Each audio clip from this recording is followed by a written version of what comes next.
Hello and welcome to the Lighthouse. I am Lightkeeper Sedinako. When Halloween comes around, we love to think about all the spooky stuff we may encounter. For my own part, I really love a good ghost story. And I tend to look for anything dealing with yokai, witches, demons, ghosts, and poltergeists. It doesn't matter to me if it's a fictional story or if it's some documentary on the History Channel. I might even go and watch some reruns of Paranormal State, despite the fact that it's got a lot of controversy. It's just fun. And in the past, when I had time, I even went out ghost hunting. If y'all are ever in Okinawa, you might just want to hit me up, because I will tell you some really good places that you can just go and explore. So, although a lot of different groups have something that they spiritually do over the course of the year, we're mostly familiar with how the Western world deals with things. And it's really this time of year that Westerners really have this reinvigoration towards exploring spiritual matters, which they're not necessarily interested over the course of the year. And for about a month now, I've kind of been considering some ideas of my own to implement at my offline group, Heartland Jedi.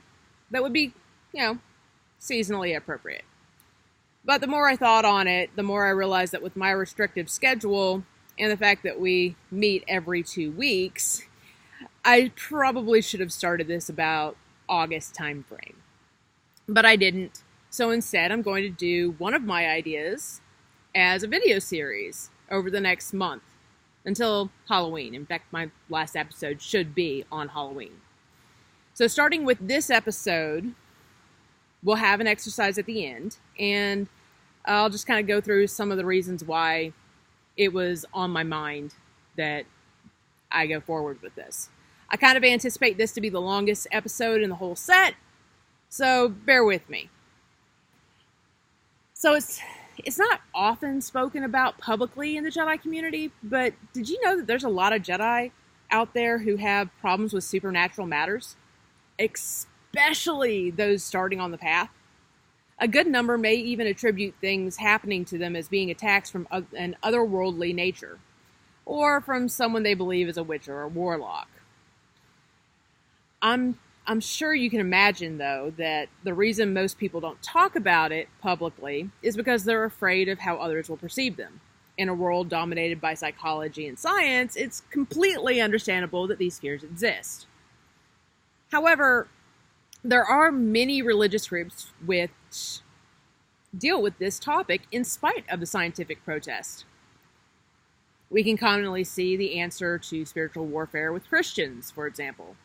Depending upon the denomination, Christians may combat these attacks from the devil by placing their full faith in God, writing off seemingly random misfortune as being God wants them to go through it so that they can come out with a stronger relationship with God, or they may choose to go deeper into prayer to bring themselves out of it. A lot of the Christian spiritual warfare training relies heavily on the armor of God spoken of in Ephesians, and they'll talk about it throughout the year. And then you move on to many pagan traditions.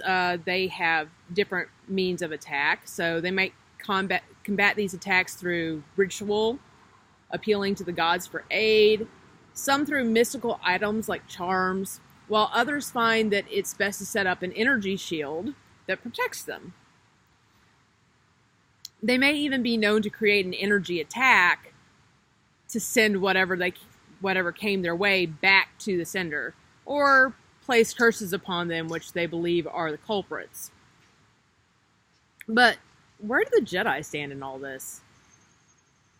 In various incarnations of the Jedi Code laid out by the fiction and even by real-world Jedi, we have lines that can give us hints towards this end.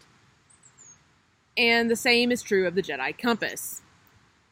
So, if you want to, pause, or you can look at it later, but pull out the Jedi Code of your preference, not the there is no, there is, or the yet code. I'm talking about like the Skywalker Code that says stuff like, a Jedi always defends and protects, but never attacks, or something like that. It's very paraphrased.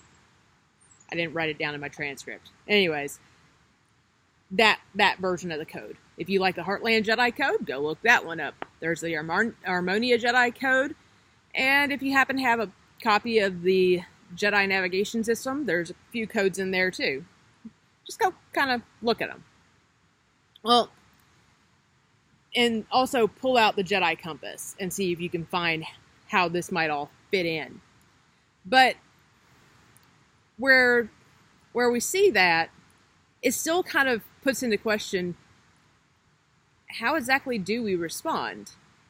I mean, Christians have a more passive means of spiritual warfare, and many pagan traditions have a more assertive approach.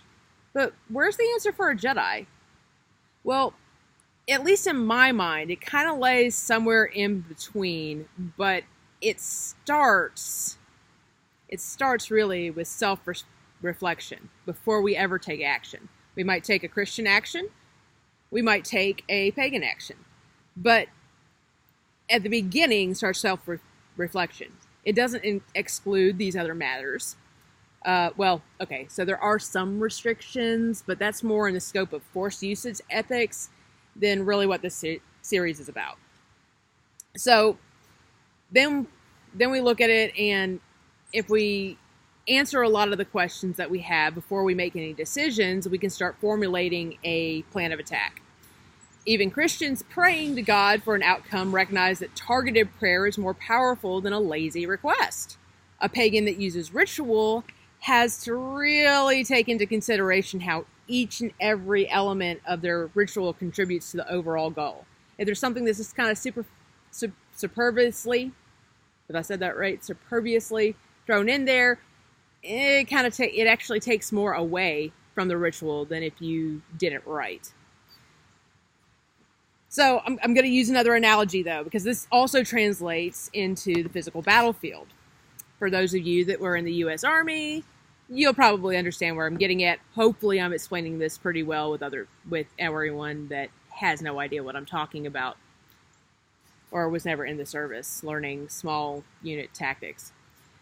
So when you're on a foot patrol, right? You're on a foot patrol and you come under attack. We're going to say these are your attackers, right? And this is your squad. This is your squad right here. So you're under attack. You get enough bullets out that you're able to run away, right? And you come down here to this safe area. So if you were ever in the military, what is it that in the Army, I don't actually know if the other three major services do this. I know the Coast Guard doesn't. But if you were ever in the Army, then what is it that you do when you come to a safe area? Well, obviously, your first goal was to get out of dodge from these enemies, right? So you come to the safe area and you circle up. And you circle up so that everyone, except for the person in the center who's your squad leader, is facing outwards. It's a 360. You're able to make sure that every sector is watched. And the squad leader's over here doing something, right?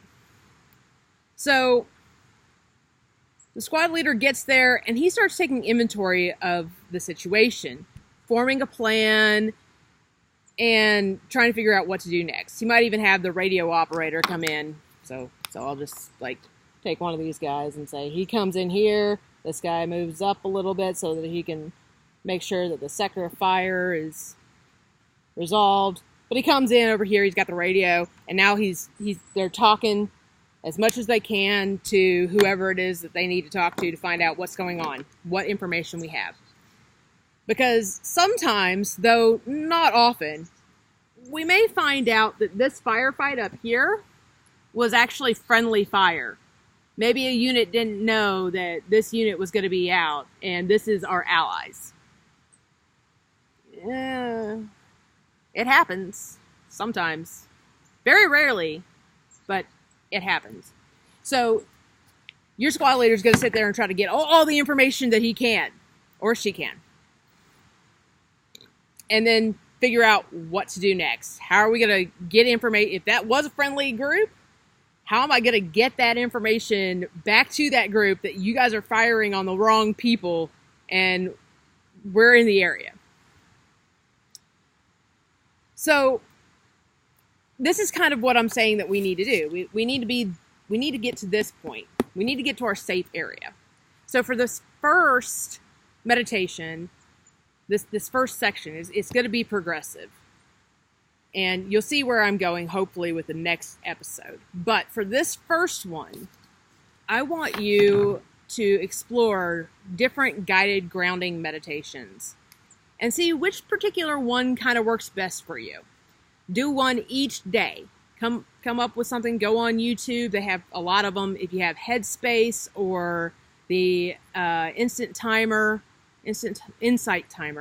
then you can just go in there, look up guided meditations for grounding, and ground out your energy. Learn that meditation fairly well, because your whole goal is going to be that you can use this grounding meditation without the audio, and you can use it anywhere that you need it to find the safe space that you need to start processing everything. If you have any suggestions that you really want to throw forward, put them down in the comments, and I'll see you next time. Thank you for stopping by the Jedi's Lighthouse.